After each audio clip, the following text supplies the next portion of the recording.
Now, we couldn't leave this analysis, and it could be Stefan Edberg's last match, quite honestly, we shall see on Sunday, without showing the backhand volley. Stefan Edberg just has a beautiful volley. This is perhaps one of the two greatest backhand volleys in the history of tennis, I think. Let's stop it there, please. Well, almost. You could. No, that was my fault. A little slow.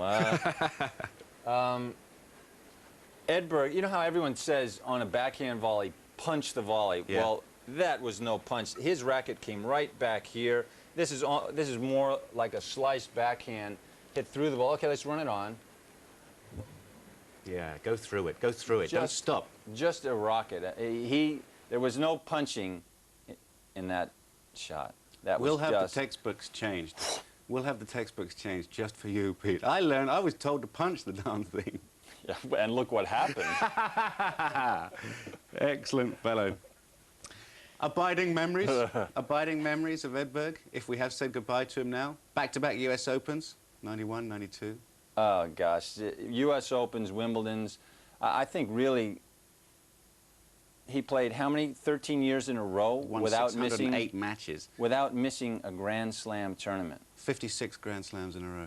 Well, that's incredible. Yes, it is. To think that he went however many years it was without getting injured once, 14 years in a row without, and doing so well in all of them without getting burnt out or anything, you know, and so many friends on the tour, so many people just respected him. He was a great sportsman and still is, and just a career that every athlete probably wishes they could have. Indeed. My abiding memory is playing him in Tokyo once at the Japan Open, and my partner were playing doubles. My partner made the mistake of going to his backhand at the back, and I remember watching a backhand bending right over my head, over my shoulder, and coming round and bouncing in, and him just sort of smiling at me like this. I mean, it was a beautiful backhand shot, wasn't it? Anyway, no one will remember him in 10 or 12 years' time, huh? That's the way it is. That is the way it is. It's 1-0 France, and we may have seen the last of a champion. We shall see. Edberg with a turned ankle, losing to Cedric Pierlin. Well, Jerry Williams caught up with Stefan Edberg at Queen's Club recently and started by asking him about the differences in the two Davis Cup captains involved this weekend. Oh yes, I think there's two totally different captains, and because Yannick is very emotional and you know, he's a very special person. I'm sure he can get the player excited, but you know, with Carl Axel, he can get us excited too, but it's in a different way, and you know, it comes down to work ethics and preparing well. That's what it comes down to. Why did you decide that the Davis Cup final would be your the absolute end rather than say the Grand Slam Cup? Well, my position is that in the beginning of the year I wanted to finish my career in Sweden. That's really crucial, and Stockholm was going to be my last tournament. But since we're in the Davis Cup final and it happens to be in Sweden, and you know, I feel excited about it, and the players and the captain want me in the team. I've sort of extended the season, and I decided not to play Grand Slam Cup, and it's truly because I want to finish my career in Sweden. There's nothing else. Otherwise, I would have played like I've done all the other years. We've touched on captains, Davis Cup captains, and compared the extrovert Noah with the quiet Hagskog. What about you in the future? Is that something you'd be interested in? Well, it's probably something that I possibly could do, but not in the near future, because I feel, you know, I feel that, you know, if you're going to be a captain, I think it's better to sort of have a generation in between, and so that would be something that I probably would think about in the future. But I've just left it open. And but you've already demonstrated in financial terms your enthusiasm for the future of Sweden in the Davis Cup, because your foundation that you've set up now is very much pointed towards encouraging young Swedish players to be brought through to Davis Cup and Fed Cup, isn't that right? Well, in a way it is, yes. Well, it's really giving some support back to the federation, and like you mentioned, we have Davis Cup and Fed Cup schools, but it's really a program bringing the best juniors 14 to 16 to one place during the year, and sort of educate them and give them advice and for them to train together and sort of prepare them a little bit to what the future is going to be if they one day going to become a professional tennis player. And I think that's very, very important. Are you personally going to get involved in I that? think I will be involved in that and, you know, give some of my time to it. And the foundation also involves some scholarships where they can compete for. And so it's something, you know, fun for me to do.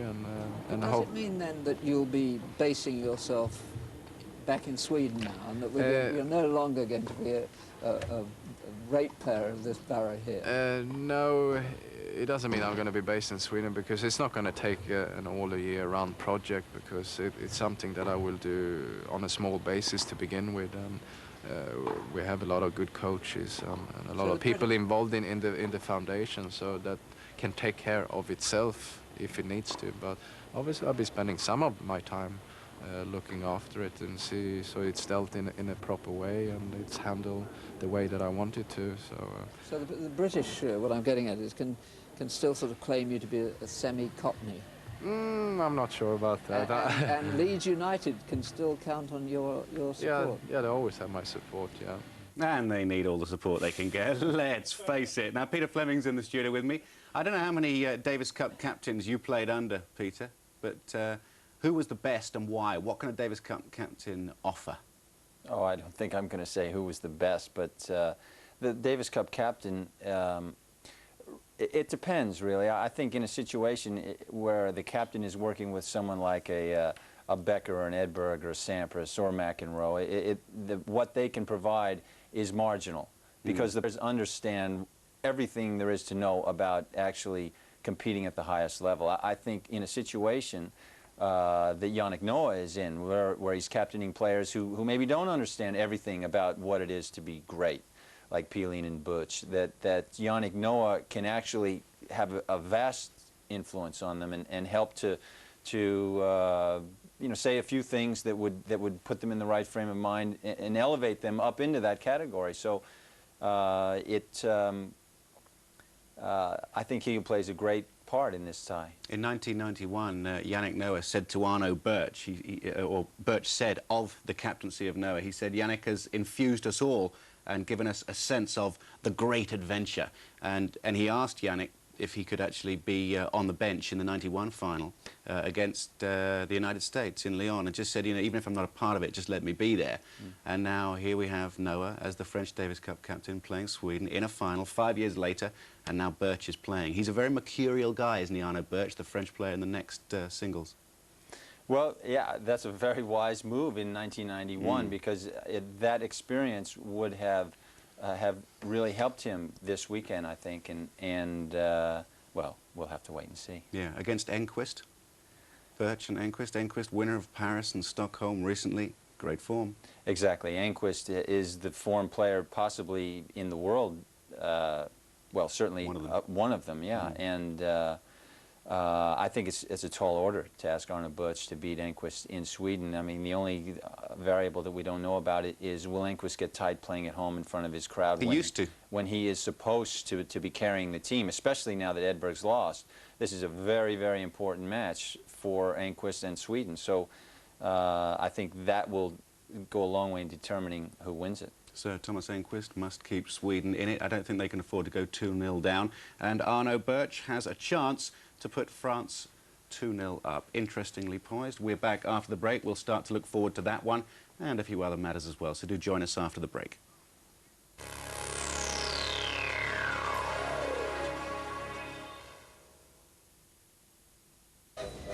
Father, this is my fiancée, Susanna. She was brought to a new world. So this is Tristan. Your dog has more breeding than he has. To three brothers. She's got me spinning, and she's what? She's sort of passionate. On the eve of war. All England's mobilizing. Torn between duty. Well, we're stuck out here in the middle of nowhere while all this is going on. And survival. We're fighting against naked aggression. There will be no more talk of wars in this house. A war that would change their lives. He used her and he deserted her. And their love. Samuel chose to be a soldier, and soldiers die. Forever. You will marry her. Make an honest woman of her? Yes! Some people hear their own inner voices with great clearness. Such people become crazy.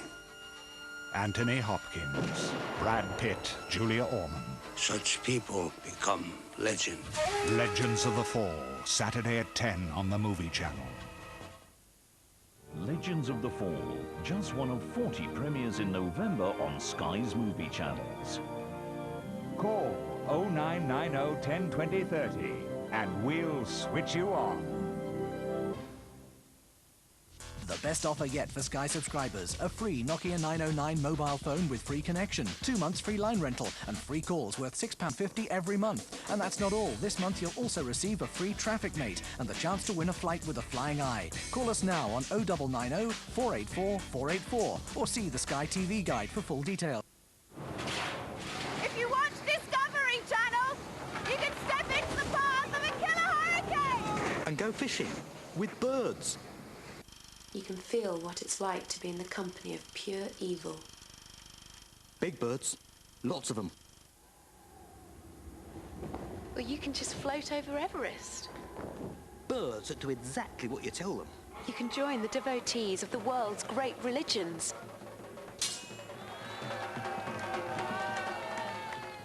You can journey to the ancient heart of rural China. Where those birds will land you, the catch of a lifetime. How real do you want it? It's Curry's best ever Christmas choice, with an interest-free option on all products over £200. Thousands of gift ideas, and Curry's lowest prices on the spot. For your biggest and best Christmas ever. Only Curry's bring you all this.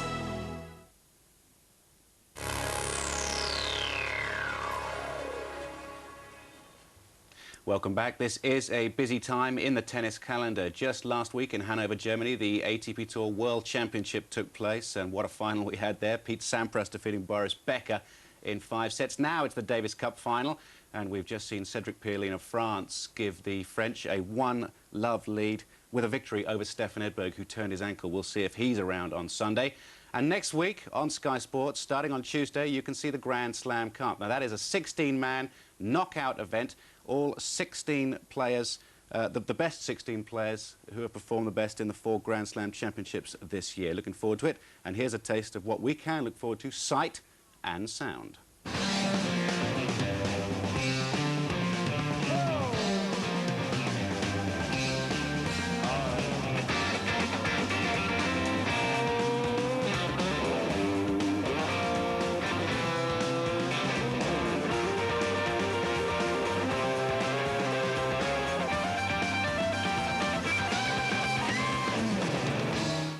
Did you get that? The Grand Slam Cup starts next Tuesday. The top 16 from the Grand Slams. Peter Fleming's with me in the studio. Andre Agassi I want to talk about. Now, he's supposed to be there. Are you surprised that he's sort of still committing to the event after what happened in Hanover? I'm very surprised, yeah, because he's not getting a monster guarantee to show up. And how do you know? Excellent point. Excellent point. Maybe he is, because otherwise, why would he be there? Go back to Germany again? Yeah, well, I think Andre really is... Andre's struggling. He's really struggling in his tennis career as to why does he play tennis? Why is he on the court? He doesn't need the money. He's richer than God, and he's won. He's been #1 in the world. He's won Wimbledon, U.S. Open. I mean, and I think he really, in his heart, doesn't know why he plays tennis. Indeed, Andre Agassi. I think the rivalry with Sampras really took something out of him over the last year and a half or so. I mean, he went from sort of nowhere to being #2 in the world, didn't he? And he won the U.S. Open, beating 5 seeded players in a row that time, and I mean, he just ran out of gas. I think so.